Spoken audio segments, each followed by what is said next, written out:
E não é que por conta de uma propaganda enganosa, a Globo foi condenada a pagar uma quantia milionária. Para entender toda essa história e muito mais, vem comigo porque já que vocês pediram, o Pocket News voltou para ficar. Então já deixa seu like para fortalecer o canal e bora pras notícias.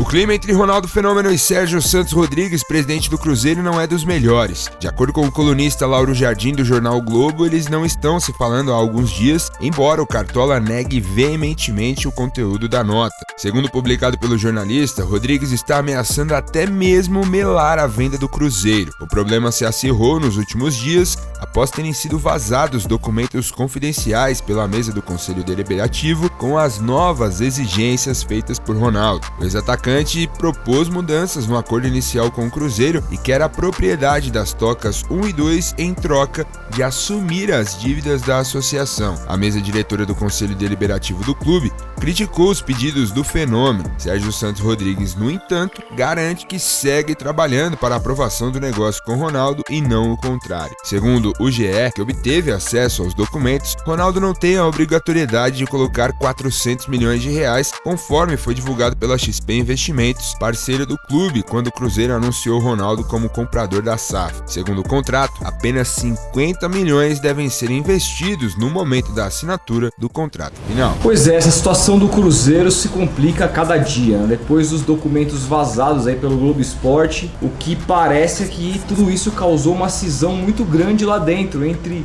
a associação, no caso o Cruzeiro, e o próprio Ronaldo. Como eu expliquei no vídeo que eu falei aqui a respeito, que você pode assistir clicando aqui no card, eu não acho que a culpa disso tudo seja do Ronaldo. Veja, você tem uma empresa que você quer que ela seja vendida. Eu quero comprar, eu te faço uma proposta, você aceita ou não? No caso do Cruzeiro, é uma instituição que tem milhões de torcedores, então quanto mais transparência isso tiver para a torcida que financia esse clube, é por conta dessa torcida que o Ronaldo comprou, é por conta dessa torcida que o Cruzeiro tem uma marca do tamanho que tem, é por conta dessa torcida que o Cruzeiro vale o quanto vale, a gente espera que o mínimo é que tudo seja feito de acordo com a anuência dessa torcida, ou seja, que pelo menos ela seja reportada da realidade.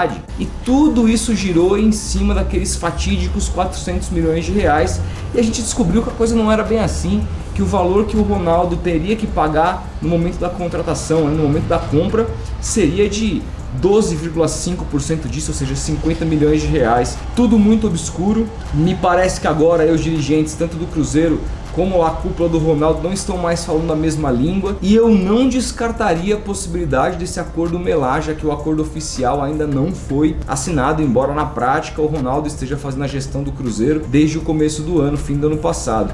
Então passa por um monte de coisa, a gente precisa aguardar, mas de fato essa história toda é muito nebulosa e pode ir agora para qualquer caminho, passando também, claro, para uma crítica XP que eu fiz no outro vídeo, que assim também faltou com total transparência, inclusive ameaçando o Cruzeiro. Se vocês não venderem 90% não tem negócio, vocês lembram disso? Antes do acordo acontecer, e a torcida ficou muito ao lado dos dirigentes da XP naquela época, porque eles não viam outra alternativa a não ser o clube ser vendido, ou seja, é uma bola de neve. De fato não foi a melhor venda do mundo, e agora só Deus sabe se a coisa vai rolar. A gente vai ter que esperar para ver, mas eu espero que role, porque mesmo não sendo a melhor venda, é pior ainda se o Cruzeiro continuar sendo comandado pelos seus ex-dirigentes. O Santos oficializou um acordo de patrocínio master com o site de apostas PixBet, que substituirá a SunUp no espaço principal da camisa santista. Além das camisas de jogo e de treino do time masculino, o contrato inclui também as camisas da equipe feminina e das categorias de base. O acordo terá validade de 2 anos e terá como foco principal o desenvolvimento de ações e ativações de marketing a serem realizadas ao longo do período do contrato. O Palmeiras foi o único clube das séries A e B do Campeonato Brasileiro a não enviar representantes na reunião da semana passada que discutiu a possibilidade da criação de uma liga no país. A presidente Leila Pereira justificou a decisão dizendo que não aguenta mais fazer reuniões e que é momento de partir para a ação e assinar um documento. A mandatária criticou o fato de os clubes estarem querendo vender um produto que ainda nem existe e reforçou que apoiará a criação da liga que ela considera ser o futuro do futebol brasileiro. Após perder Luiz Castro para o Botafogo, o Aldo Rail contratou outro conhecido do futebol brasileiro, o argentino Hernan Crespo, ex-São Paulo. O ex-centroavante estava sem emprego desde que foi demitido do Tricolor em outubro do ano passado e vai para a sua quinta equipe na carreira de técnico profissional. Antes ele trabalhou no Moderna da Itália, no Banfield e Defensa e Justiça, ambos da Argentina, além do São Paulo no Brasil. Ele foi campeão da Sul-Americana em 2020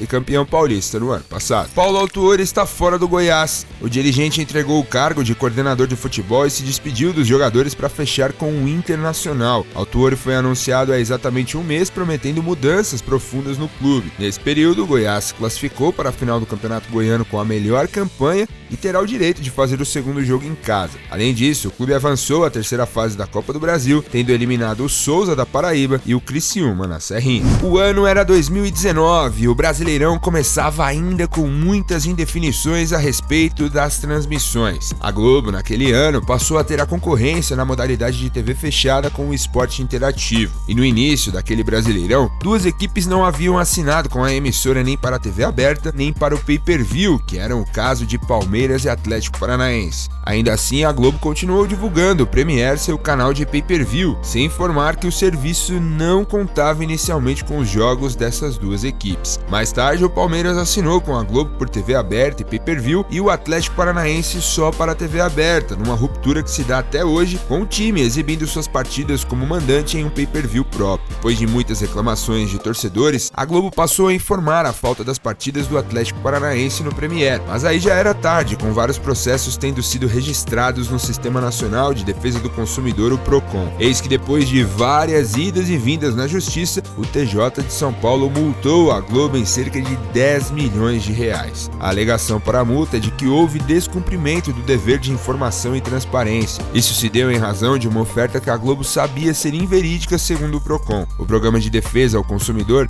também apontou a ausência de compensação financeira aos assinantes pela diminuição do serviço contratado, já que tinha jogos a menos, e isso não gerou nenhum abatimento ou restituição do valor das mensalidades. A Globo ainda briga com seus advogados para que a multa milionária seja anulada, mas suas primeiras tentativas para isso foram negadas tanto em primeira como em segunda instância na justiça. Pois é, muito amadorismo da Globo, né? A decisão, na minha visão, assim, foi muito justa, porque ela faltou ali com a verdade. Não tem o que dizer. Quando ela não comunica que o seu serviço perdeu jogos e ela não deixa isso muito claro para todo mundo saber, é de fato um erro.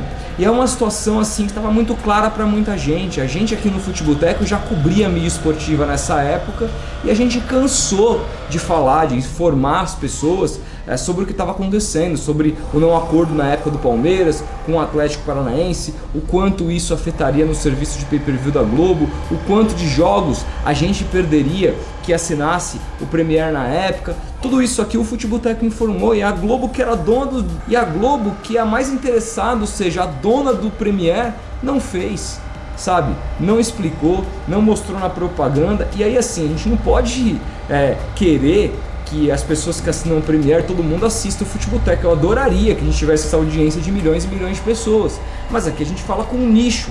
Então, né, não pode ser um canal de YouTube, não pode ser, sei lá, que sejam vários canais que cobrem mídia que dê essa informação pro torcedor. Quem tá vendendo os direitos é quem tem que fazer. E a Globo na época não fez. Tanto não fez que depois de cobrado, depois de acionar ela na justiça, mudou completamente a postura e aí começou a fazer, mas aí já era tarde, muita gente se prejudicou, muita gente assinou sem ter aqueles jogos. Veja, hoje em dia, olha a confusão que é. Tantos pacotes diferentes, por exemplo, do Paulistão. Muitas vezes meu pai não sabe onde vai passar o jogo, me liga me perguntando, porque é de fato uma confusão. Imagina lá em 2019, você assina o Premier como você sempre assinou durante décadas. Vou assistir o jogo do meu time. Aí o torcedor do Atlético Paranaense faz isso, de repente não tem, ele pagou uma grana e não aparece o jogo do time dele. Então assim, de fato, é imperdoável o que a Globo fez, ela merece pagar por isso. Mas 10 milhões de reais, porra, é óbvio que tinha que ser uma grana assim. Foi uma situação que envolveu muita gente, entendeu? Então, eu concordo com essa punição, concordo com essa multa e serve também como exemplo, para que se caso acontecer qualquer coisa no futuro, isso não venha novamente a influenciar, né? Então, sem dúvida nenhuma, é algo que eu achei justo e nada menor do que isso iria justificar tamanho erro. Mas eu quero saber de você, você achou justa essa punição da Globo? Comenta aí, é sempre muito importante o seu comentário, deixa seu like, aproveita e se inscreva nos nossos canais, tanto no canal de podcast, Tomando Uma Com, que tem sempre convidado aqui toda semana, e claro, o nosso canal de cortes desse podcast, se você prefere as pílulas e ir direto para os assuntos que você gosta mais, no Tomando um Corte, os links estão aqui embaixo. A gente vai se falando, um grande abraço e até o próximo vídeo.